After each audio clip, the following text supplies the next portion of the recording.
Greetings and thank you for tuning into my latest video. As always, my name, Gordon Causey. My handle, my username on site on Facebook and on Twitter is Gordy Canuck. Um, those are the only two social media sites I am on.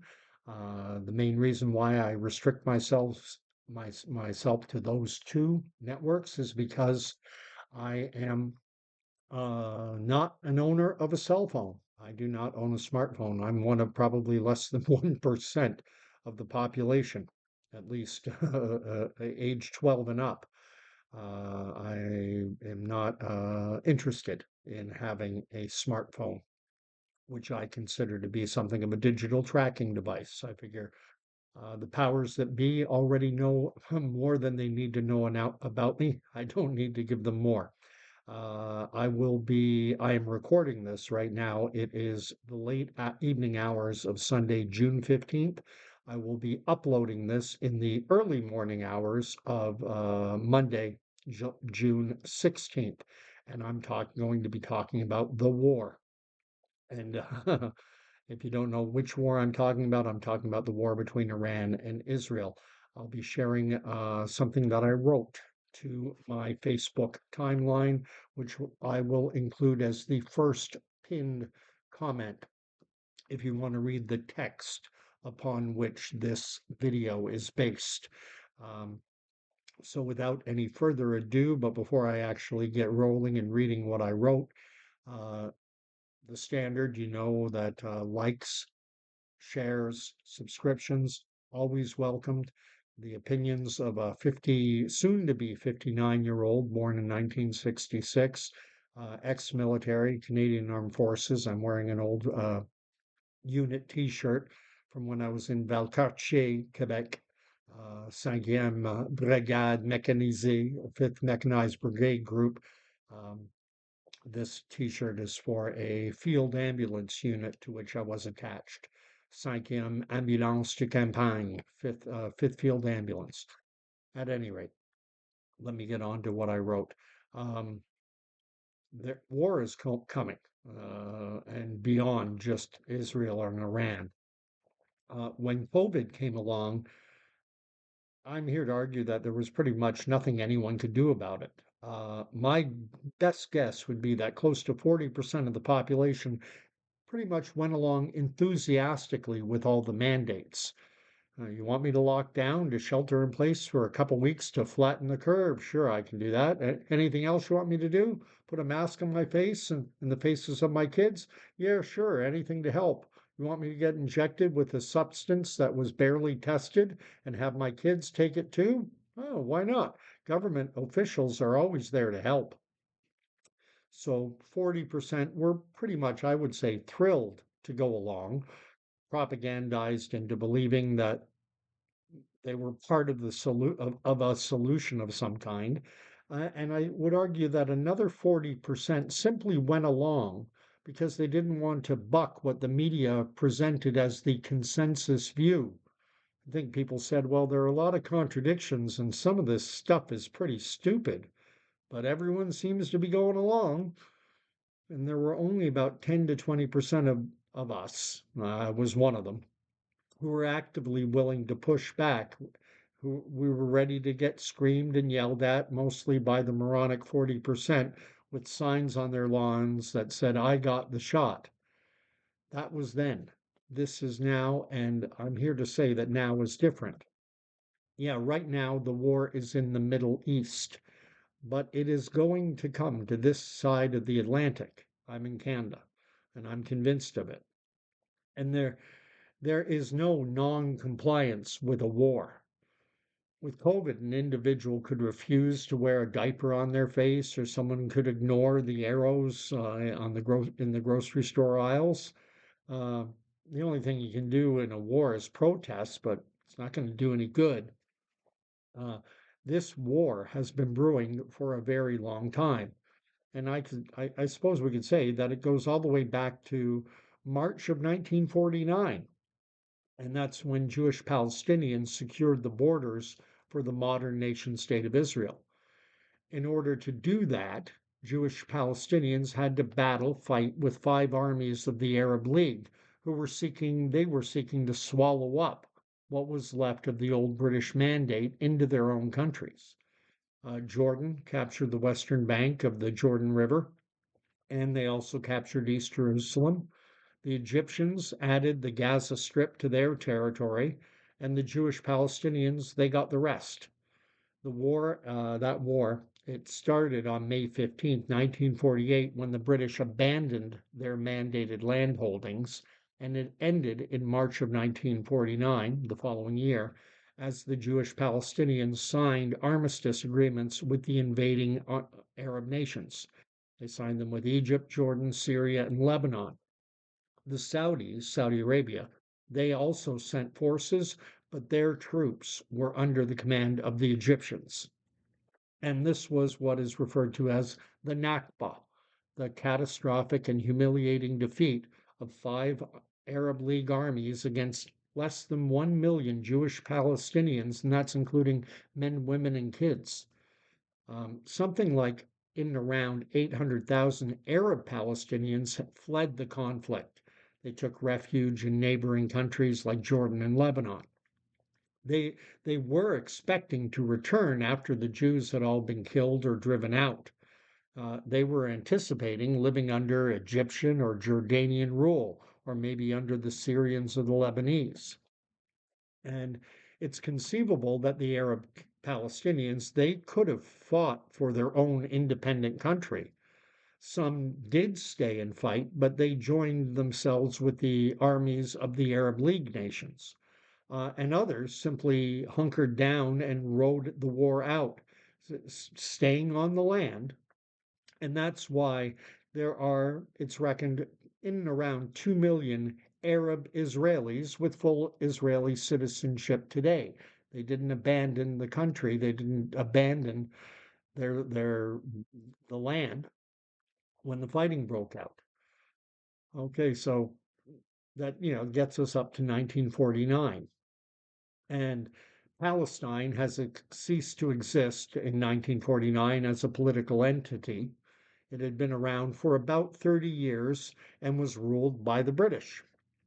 Now, the former British mandate had been divided between three nations, two old and one new. Borders were established and we had peace, finally, but not finally. Now, what happened was a tenuous peace. So the United Nations sent peacekeepers to occupy the Egyptian Sinai Peninsula to maintain that fragile peace. But then in 1967, Egypt under Nasser, they kicked the UN peacekeepers out of the Sinai, and they began to mount troops and equipment on the Israeli border. And Nasser then threatened to blockade Israeli shipping, basically wanting to strangle this almost 20-year-old country by cutting off vital imports. And what the Israelis responded to that threat, and they announced that a blockade of their shipping would be taken as basically a declaration of war, a casus belli, a cause for war. And it's possible maybe Nasser and the Egyptians thought the Israelis were bluffing, but it wasn't a bluff. So the Egyptians called the bluff what they probably perceived to be a bluff, and they cut off the Straits of Tiran in 1967, and a war ensued, as Israel had promised. And Israel basically decimated Egypt's air force in one morning. But then Jordan and Syria came to the aid of their ally, and in a fashion it was like 1948, 1949 all over again. Only this time the Egyptians lost the Sinai as well as the Gaza Strip, and the Jordanians lost their holdings on the western bank of the Jordan River as well as East Jerusalem, and Syria lost the Golan Heights. Now, these three countries tried once more to destroy Israel in 1973's Yom Kippur War, but they failed again. But this time, at least, they didn't lose any more territory. And it's around this time that we have this Palestinian identity being born. And in point of fact, Jordan maintained its claim on the western bank of the Jordan until July of 1988. And, it should be no surprise that the flag adopted for this new Palestinian identity, it's actually the Jordanian flag, just minus a yellow star or sun in the triangle. And it's basically the reverse of the flag that Acadians in Canada identify with. The Acadian flag is simply the French flag, and they add a star. So the people calling themselves Palestinian took Jordan's flag and removed the star.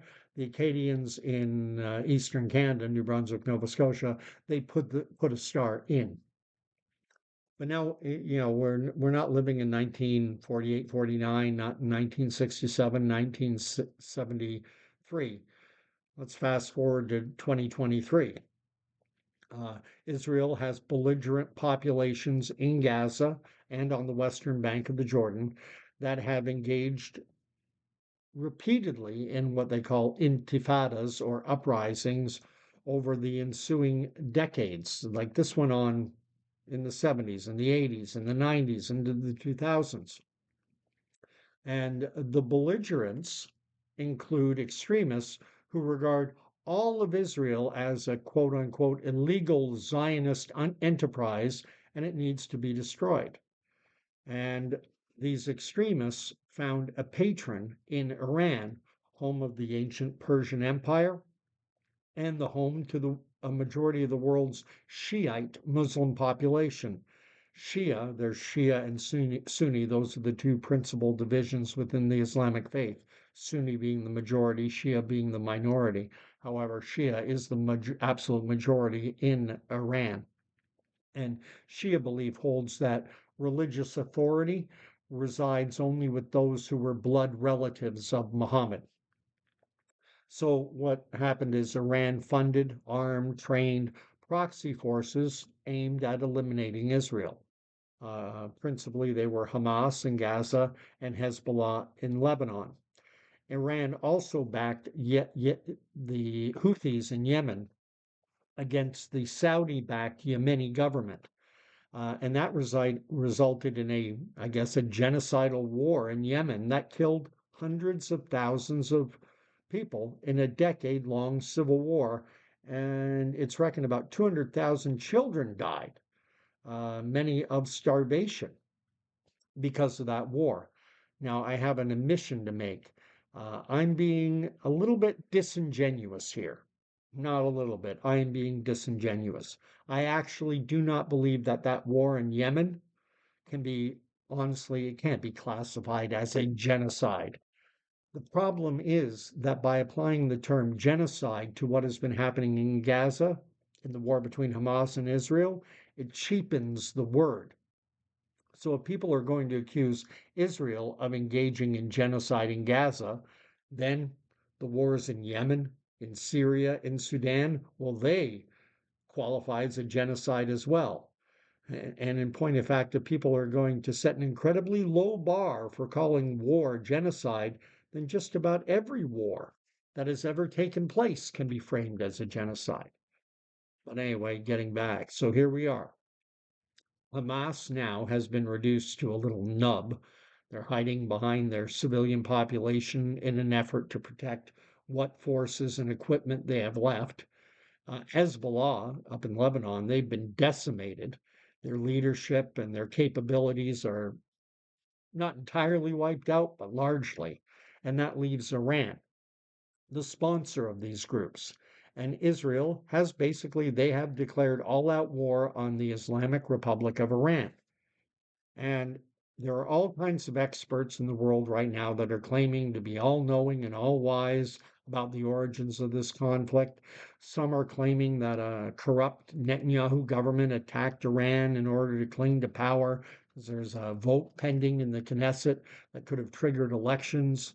And others are claiming that Iran was just weeks away or maybe just days away from enriching uranium to such a degree that they would be joining the nuclear club. The problem for me, for a simple guy like myself, a citizen, ex military notwithstanding, I know enough about war to know that the first casualty of war is truth.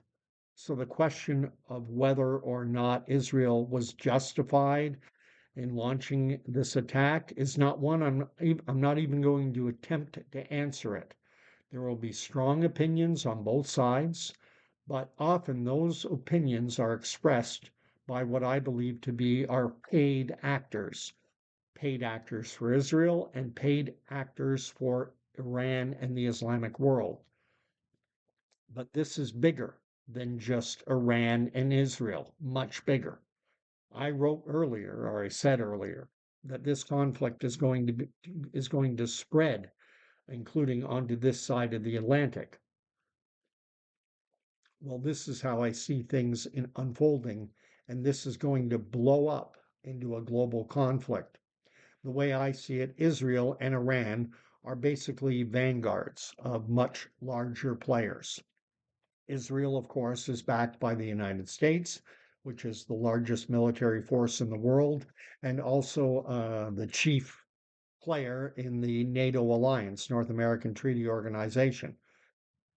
Iran has signed on with a competing alliance that has been dubbed BRICS after the five founding nations Brazil, Russia, India, China, and South Africa. And I think this new alliance would be better rendered as CRIBS, CRIBS, to give preeminence to the biggest players. So CRIBS, then it's China, Russia, India, Brazil, South Africa, putting China right up top in front, followed by Russia. Now, these five founding nations of BRICS have their population exceeds combined over 3 billion people, about 3.25 billion by my reckoning, just quick back of the napkin addition. And then when you add in the five nations that have joined BRICS in the last few years, you have Egypt, Ethiopia, Iran, Indonesia, and the United Arab Emirates. And so now, when you add in the full 10 country membership of the BRICS alliance, and now we're at roughly half the world's 8 billion odd people.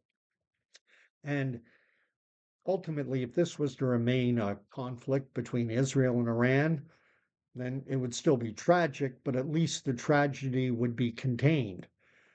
Back in the 1980s, the old Soviet Union backed the Islamic Republic of Iran, and they fought a nearly decade-long war against Iran or Iraq, which was backed by the United States, the Iran-Iraq War. And that conflict was basically contained to those two countries. Iran backed by the Soviets, Iraq backed by the US. And I always considered that war to be something of a proxy fight. Rather than the Soviets and the Americans going toe to toe with each other, they both backed a Middle Eastern player. But I don't see this current conflict being contained for very long. Already, the Houthis in Yemen, Iranian-backed Houthis, have joined in, and they've been firing rockets, drones, and missiles at Israel. And I have to openly wonder how long until other nations get directly involved against Israel. And conversely, how long until the United States takes center stage and starts getting involved directly. Now, one might think that saner heads might prevail, that the world's major players would step in and enforce a peaceful resolution. But I'm here to argue that having this conflict blow up plays into the hands of both the Western NATO alliance as well as BRICS and its associated coalition. First, the Western world. Bodies like we've got the United Nations and the World Economic Forum, and they've been spending for it's decades now funding research seeking to prove that the world is on a path of destruction, that the path we're on is not sustainable. It's argued that 8 billion plus people with the standard of living enjoyed by the richest countries mainly the Western world, that it's dooming our planet to an unlivable future. We've got climate change, soil degradation, the exhaustion of vital resources. They say it will render the planet a wasteland. And if you can create a computer modeled simulation that supports this hypothesis, then you can tap into basically a bottomless pit of funding for your lab and your research. Then on the other side, you have a country like China with its growing coalition of BRICS members, and they are tired of being dominated by the Western developed world. The Chinese economy has been growing by leaps and bounds thanks to cheap energy that comes from doing things like they burn coal, keep adding on more and more coal-fired hydroelectric generation. And so their economy is growing by leaps and bounds, while the Western economies are basically limping along, still in the lead, but the Western world is giving up more and more ground year after year. So basically, what I'm putting forward is that we're facing a battle of civilizations. The Western NATO world against the emerging Chinese and their coalition of BRICS partners. And right now, the battle is in the Middle East between two regional powers, Israel and Iran. But I'm here to say it's not going to stay there for long. And of course, there is a religious component to this fight that you can't ignore it. Iran is, of course, it's the Islamic Republic of Iran for a reason. They are Islamic, and Israel is the world's only Jewish nation state. And one might think that the West would naturally align itself with Jewish Israel, but that alignment is already showing massive fissures, fractures. It's not strong. For a long time now, the West has rejected its Christian foundations and has adopted a far more atheistic culture. Broadly speaking, Western nations don't ascribe to any faith, no faith based doctrine at all. We're humanists, is the term. And we simply want benefits, but we don't want to sacrifice everything. We want our cake and we want to eat it too. Sorry for the worn out bromide, but well, it fits. Um, And this faithless malaise is the worst case is Europe, Western Europe. I'd put Canada next in line, and then comes the United States as something of the last bastion of a nation with some faith-based moorings. But even in the United States, those moorings are coming loose. You're most likely going to find faith in rural areas, smaller communities, in so-called middle America. The big cities, the major metropolitan centers, are dominated by woke liberals a lot of the time, and that includes in red southern states like Texas and Florida. And this humanist ideology, I will argue it has a heavy dose of Chinese style Marxism to it. This idea of breaking things down into something super simplistic, as in equating everything to a battle between the oppressed and the oppressors. And it's very popular with youth, and it's infused into their developing minds by our academic institutions. So Iran and the Islamic world has an ally within what should be the enemy camp. There are countless people in the West cheering on the forces of Islam and hoping for the destruction of Israel. And while much of this support comes from people of no particular faith background, they have something of a religious fervor for this Marxist cause that sees all private property as theft. Well, anyway, I've been going on too long already, so I got to wrap this up. What I am saying is that we are going to see attacks in the West, certainly in Western Europe, because Western Europe, I heard a comedian once refer to France as his favorite Islamic or his favorite Arab country.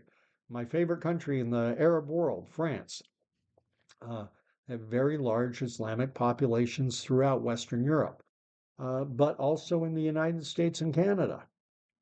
And the question I have is how well will a country like the United States be able to support Israel if it has to deal with a fifth column, a Trojan horse within its own borders. So here's the final word. It ends when the king comes back, because there is no earthly solution to this conflict. Eventually, conventional army arms like drones, missiles, and rockets are going to run out. Then, once they run out of when the storage piles they have of their missiles, drones, and rockets, once they are severely depleted or they run out completely, then it's either nukes or direct confrontation with boots on the ground, with tanks, with artillery. God bless. Thanks for watching. If you made it to the end and you want to subscribe to the channel, I appreciate it. I also would appreciate any commentary down below. I know some will not agree with me, and that's fair enough. I have no issue with that whatsoever. So thank you for watching, and if you hit the bell on the notifications, you'll be notified when I publish my latest content. We'll talk to y'all again at some point in the future, I hope. God bless.